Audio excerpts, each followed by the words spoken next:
Hi, this is Amy Jo Berman with your quick acting/auditioning tip of the day.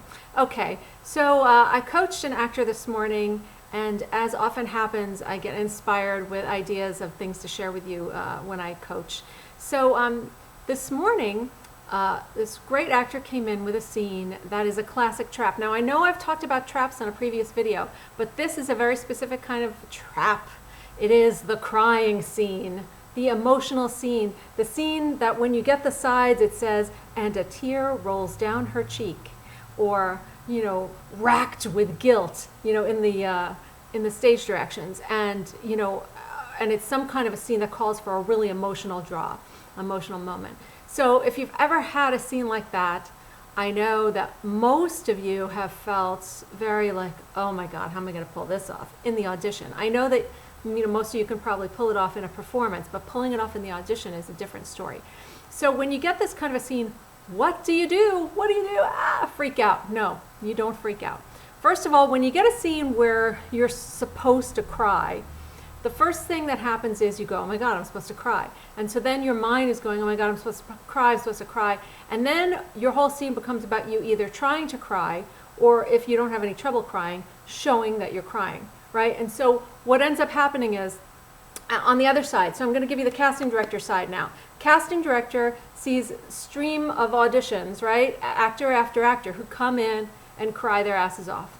It is boring as hell, okay? I hate to be really blunt, but I'm just giving it to you skinny. When you come in and see actors showing you their subtext, like, look how easily I can cry. Watch, I can control a tear duct. And a tear, do you know what I mean? It's boring. Not that somebody having a true emotional moment is boring, but there's a difference, and I know you've seen this in your acting classes too, if you're not guilty of it. You've seen actors who show you their subtext. Look, let me show you all my emotions. That kind of stuff should be there. The emotion of the scene should be there, but it should be under the surface. You cannot play an emotion. You can't play crying, okay? So what happens is, in real life, when you have an emotional moment, you don't sit there and try to cry. You try not to cry, right? When something is going on, rarely do you just let loose. Most of the time you're trying to hold it in, you're trying to hold it in, you're trying to control it, you're trying to swallow it down, you're trying not to cry. These are all active things that you can play. So in your audition where you get this scene, I should have silenced my phone, right? In this audition where you get this scene where you're supposed to cry, try not to cry, and have your character try not to cry, and so there's two parts to this. Okay, so number one, I want you to try not to cry.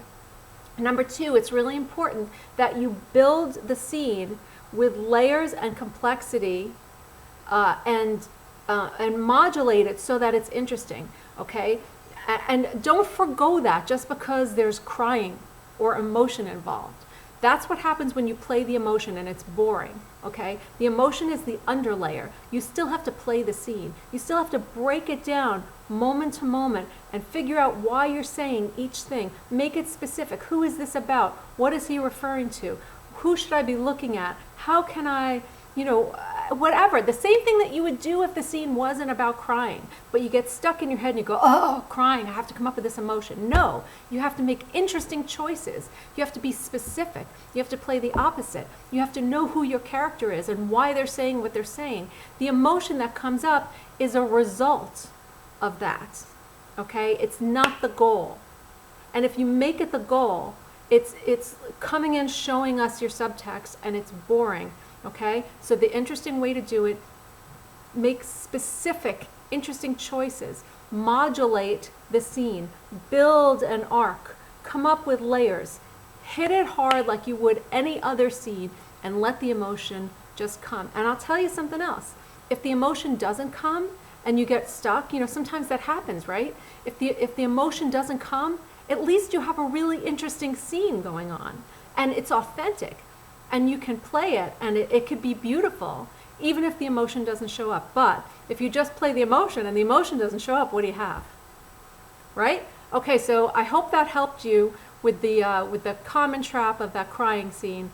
And if you've ever felt bad because you haven't cried in an audition, I hope you don't feel bad now.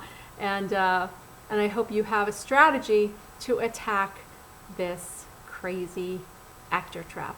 Okay, this is Amy Jo Berman. For more great tips, please check out my YouTube channel, Tips on Acting, and I will see you on the next video. Bye.